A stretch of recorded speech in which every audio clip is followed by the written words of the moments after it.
আরেকটা বিষয় বলবো, এটা হচ্ছে হারমোনিয়াম নিয়ে আমার এক্সপিরিয়েন্স পার্ট 2। পার্ট 1টা আমি ডেসক্রিপশানে দিয়ে দেবো, এটা পার্ট 2। তো রাগ সঙ্গীতে হারমোনিয়াম শুধু নয়, হারমোনিয়াম রবীন্দ্রসঙ্গীতে হারমোনিয়াম সঙ্গতটাও না যার যার হাতের ওপর নির্ভর করে। হয়তো মনে হবে দেখে যে না, যে এর তো ফিক্সড নোট, কোনো ব্যাপার না, কিন্তু আমি নিজে দেখেছি হারমোনিয়াম বাজানোটা একটা আর্ট। মানে আমি ওটা ভালো বাজাতে পারি না, মানে আমি বলছি যে আমি খুব সুইফট কিছু, বা এখন আমার হাত, মানে অনেক বছর তো আমি সেভাবে বাজাইনি, হ্যাঁ, ওই মানে বাজিয়ে খেয়াল গাই না, এবার আমার আলাদা করে খেয়াল বাজানো হয়নি, কাজে অত ফাস্ট আমি বাজাতে পারি না। টান টানের ক্ষেত্রে আমার একটু প্রবলেম হয় এখনো, যদিও আমি রেগুলার রোজই হারমোনিয়াম বাজিয়েছি এই 20-21 বছরে, একদিনও বাদ দিইনি, তবুও বলছি। তো তবে যথেষ্ট ভালোই পারি হারমোনিয়াম বাজাতে, যথেষ্ট ভালো, স্ট্যান্ডার্ড। কিন্তু হ্যাঁ, আজকে যারা ধরো টপ্পার সাথে, যারা ধরুন মালিনী রাজুরকারের সাথে টপ্পার সাথে যারা বাজায়, ওরমভাবে জমজমাগুলো যে ফার্স্ট, অত ভালো আমি পারবো না হাতে। গলায় সব পারবো, গলায় কোনো ব্যাপার না, হাতে আমি বাজাতে পারবো না। তো যাই হোক, তবু আমি হারমোনিয়াম যেটা বাজাই, অনেকেই হারমোনিয়াম বাজাবে, কেউ ধুন অঙ্গে বাজায়, কেউ, মানে প্রত্যেকের হারমোনিয়াম বাজানোর টেকনিক, প্রত্যেকের হারমোনিয়াম বাজানোর মানে বাদন একদমই আলাদা। মানে আমি আছি, আমি একটা ক্লাসমেট, আমি নাম নেবো না, তার সেই যে বাজাতো, খুব ভালো বাজাতো, কিন্তু সব কিছুতে একটা ধুন অঙ্গ, সব কিছুতে, মানে শুনেই মনে হবে যে, ডেরোগেটরি সেন্সে বলছি না, শুনেই মনে হবে যে তা ওয়াইফ বা বাইজি বাড়ি চলে এসছে, হ্যাঁ, একদম ওই ওই ঘরানার একটা সাউন্ড। আমার হাতে, আমার ওইটা আমি বাজাই, ওটা আসে না। ওকে যদি এখন রবীন্দ্রসঙ্গীত বাজাতে বলি, বা ঠিক অর্থে খেয়াল বাজাতে পারি, ও কিন্তু পারবে না। ওর বাজনা সবই ধুনঙ্গ, সব কিছুই ধুনঙ্গ। তো একই হারমোনিয়াম সবাই বাজাবে, কিন্তু প্রত্যেকের হাতে আলাদা সাউন্ড আসবে, প্রত্যেকে অন্যরকম লাগবে, প্রত্যেকের হাতেই আলাদা লাগবে। তো শুধুমাত্র যে, ইভেন তানপুরা বলে যে তানপুরা নাকি বাজানোর কিছু নেই, বলা হয় না ভাই, না, অতটা ইজি না। আমিও মাঝে মাঝে বলি বাজানোর কিছু নেই, বাজানোর কিছু নেই, সেটা তো সত্যি যে ফিক্সড নোট আমি প্যাং প্যাং করে বাজিয়ে যাচ্ছি, কিন্তু তার মধ্যেও হাতের ব্যাপার আছে। তো সমস্ত যন্ত্রেই একটা হাতের ব্যাপার। তা আমি যদি ধরা যাক একটা রাগ যেভাবে বাজাবো, অন্য কেউভাবে বাজাবে না, অন্য কেউ অন্যভাবে বাজাবে, কারোরটা খারাপ হবে, কারোরটা আরো ভালো হবে। তো এর কোনো ফিক্সড জায়গা নেই। ওই জন্য আমি বলছি বারবার যে হারমোনিয়াম বাজানো না বাজানো, হিন্দুস্তানি গানে বিশেষ করে খেয়ালে ক্ষতির কিছু নেই। যে সবাই বলে না, না না গেও না, গেও না, কি হয়ে যাবে, ওটা একটা মানে কিছুই না, ওটা একটা, কিছু লোক আছে পারে না বাজাতে, তারা এগুলো বলে, আর কিছু লোক আছে বেশি বুঝে গেছে, তারা এগুলো বলে, বা কারোর থেকে শুনেছিল তার বুলিটাই আওড়ায়, নিজের অভিজ্ঞতা দিয়ে হয়তো বলে না। আমি ম্যাক্সিমাম লোককেই বলতে শুনেছি, গান শুনে তারপর দেখা যাবে হায় হায় এই গান গায়, তারপর এই গান গায়, এই বুদ্ধি শুদ্ধি, আর সেই হারমোনিয়াম নিয়ে এত বড় বড় কথা বলে। তো সত্যি কথা, অনেক কিছু দেখা হয়েছে আর কি। কাজে এখন ওই, আমার কোনো কালেই হারমোনিয়ামকে খারাপ লাগেনি। আমার অনেক বন্ধু বান্ধব, অনেক গুরুস্থানীয় লোকজন অনেকেই বলেছেন যে না হারমোনিয়াম কি, হারমোনিয়াম কি, হারমোনিয়াম বেসুরো যন্ত্র, হ্যান ত্যান, এগুলি জাস্ট বাজে কথা। হারমোনিয়াম টিউন, হ্যাঁ অনেক সময় আনটিউন থাকে হারমোনিয়াম, সেটা বেসুরো যন্ত্র, তবুও বলো বেসুরো কিছুই না। কোনো কোনো কিচ্ছু বেসুরো না পৃথিবীতে, কোনো কিচ্ছুই বেসুরো না। সেটা অন্য কথাটা প্যারালাল কথা।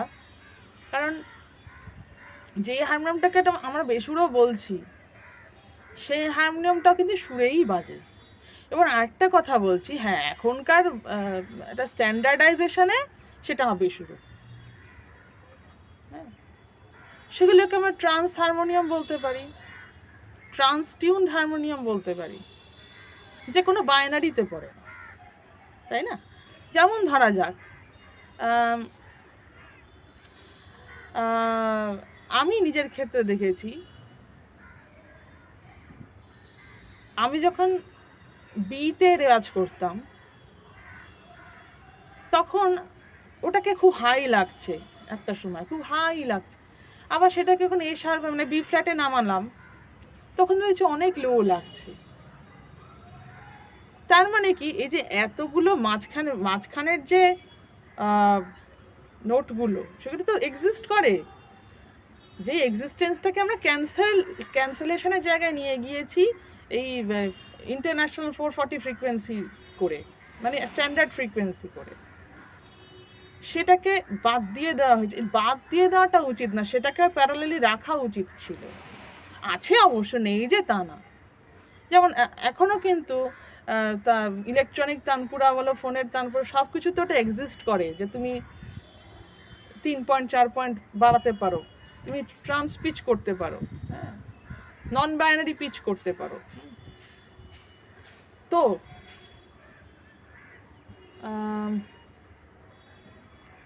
অনেক কিছু আসলে চলে আসে, তো মাথায় অনেক কিছু চলে, মুখে আর বলতে পারি না, এত কিছু চলে আসে, তো আমি একটু গুছিয়ে কম বলতে পারি, so pardon me for that. তো মানে আমি কোনো ভাষাতেই ঠিক করে কথা বলতে, মানে কথার বেলায় বলতে পারি না। আমি লেখায় খুব ভালো, আমি লিখে আমি খুব ভালো করে বোঝাতে পারি, কিন্তু কথা আমি একটু কম, মানে ইয়ে হয়, মাথায় সব আসে, মনে মনে সব বলতে পারি, মুখে বলতে পারি না ফ্লুয়েন্টলি, ঠিক আছে? তো এটা একটু বুঝে নিতে হবে, আমার এটা একটা ফল্ট।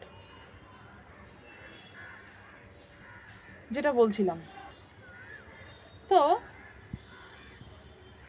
আমি দেখছি যে এত লো লাগছে কেন, হাফ নোট তো, বি থেকে বি ফ্ল্যাট হাফ নোট, তবু আমার অত্যন্ত লো লাগছে। তার কারণ হচ্ছে যে আমার গলা তখন ওই স্ট্যান্ডার্ডাইজেশনটার মধ্যে থাকতে চাইছে না, সে এমন একটা জায়গা খুঁজছে যেটা কিনা মধ্যমান, যেটা এদিকেও না এদিকেও না। তবে হ্যাঁ ওটাকে আনতে হয়, যেহেতু আমাকে সমস্ত জায়গায় সুরে থাকতে হবে। হ্যাঁ এখন একটা স্টেজ এসে, আমি আবারও এখানে বলবো, সবটাই প্র্যাকটিস, সবটাই অভিজ্ঞতা, সবটাই দিনের শেষে অনেক দিনের অভিজ্ঞতায় বা অনেক দিনের শরীরের কাজ থেকে হয়। সেটা হচ্ছে এখন আমি আন্ডার টিউনটা ইজিলি গাইতে পারবো, বা কোনোটাতে আমার বেসুরো হবে না, ওইটা যদি দেয় ওটা তো আমি ঠিক করে গাইতে পারবো। কিন্তু ইনিশিয়ালি কেউ যদি ওই তথাকথিত বেসুরো হারমোনিয়ামে রেগুলার রেওয়াজ করে, সে কিন্তু হঠাৎ করে গিয়ে সুরে গাইতে পারবে না, মানে যেটা ইন্টারন্যাশনালি স্বীকৃত, যেটাকে সুর বলা হয়, 440 ফ্রিকোয়েন্সির আন্ডারে পড়ে, সেখানে কিন্তু দেখা যাবে সে বেসুরো গাইছে। কিন্তু আমার ক্ষেত্রে আমি যেহেতু দীর্ঘদিনের প্র্যাকটিশনার, এবং আমি যদি বলি আমার অফিসিয়ালি 20 বছর গানের চর্চা, আমার আনঅফিসিয়ালি আমার জন্ম থেকেই গানের চর্চা, আমার 30 বছর বয়স, 20 বছর ধরে আমি গাইছি, মানে 10 বছর বয়স থেকে বা 9 বছর বয়স থেকে 20-21 বয়স, মানে বয়স থেকে। তো এই 30টা বছরের আমার গান বাজনার জার্নি, আমি জন্ম থেকেই গাইতে পারি, মানে তো এটা শারীরিক ব্যাপার, যার যার শারীরিক ব্যাপার। তো সেহেতু আমাকে না খুব মেহনত করতে হয়নি এই বিষয়টা, আমাকে যে খুব মানে ওই ব্যাপারটায় গলার ব্যাপারটা মেহনত করতে হয়েছে তা না, আমাকে বিভিন্ন জিনিস শিখতে বা বুঝতে বা আনলার্ন করতে অনেক মেহনত করতে হয়েছে, বা অনেক কিছু অনুধাবন করতে মেহনত করতে হয়েছে। এটা আমার দীর্ঘদিনের প্র্যাকটিসের। তো আমি বুঝতে পারলাম যে কেন আমার ওরকম লাগছে, কেন এতটা লো লাগছে। তার কারণ তখন আমার গলাটা একটা মাঝামাঝি পজিশনে চাইছে থাকতে, সে এতটা হাইও নিতে পারছে না, আবার এতটা লো নিতে পারছে না, হাফ নোট অনেক লো, হাফ নোট অনেক হাই। তো তাই বলে তো আর মাঝখানে আমি গাইতে পারবো না, ট্রান্স হারমোনিয়াম ট্রান্স তানপুরা গাইতে পারবো না, কারণ তাহলে ওই রেওয়াজটা আমার ইন্টারন্যাশনালি অস্বীকৃত থেকে যাবে। তখন আবার কি কোনো একটা জায়গায় গেলে তখন আমার লোকে বেসুরো বলবে। কাজে ওটা প্র্যাকটিস করা ঠিক না। যতই আমরা এতদিনের প্র্যাকটিশনার হয়ে শরীর তৈরি হয়ে যাক না কেন, জিম করা গলা হোক না কেন, তবুও উচিত নয়। কিছু করার নেই, যুগের সাথে তাল মিলিয়ে চলতে হবে, সবার সাথে তাল মিলিয়ে চলতে হবে, অ্যাটলিস্ট গান বাজনায়, অ্যাটলিস্ট সুরের ক্ষেত্রে। তো এই হলো ব্যাপার, মানে সবটাই রাখা উচিত। ওরকম একটা আনটিউন্ড হাফ টিউন্ড হারমোনিয়াম রাখা উচিত ঘরে, তো কোনো দোষ নেই। আমিও আগে একটা টাইমে যখন 22-এর মধ্যে ছিলাম, বা খুব মানে নতুন নতুন ইয়ে হয়েছি, সঙ্গীতজ্ঞ হয়েছি, একটু শিখে গেছি বেশি, তখনও অনেক কিছুই মনে হতো না এটা থাকা উচিত, মানে সব থাকা উচিত। আন্ডার টিউন হারমোনিয়াম থাকা উচিত, মানে ট্রান্স হারমোনিয়াম থাকা উচিত, একদম ফাইনলি টিউন হারমোনিয়াম থাকা উচিত, সব থাকা উচিত ঘরে। যদি কারো পয়সা থাকে সব থাকা উচিত।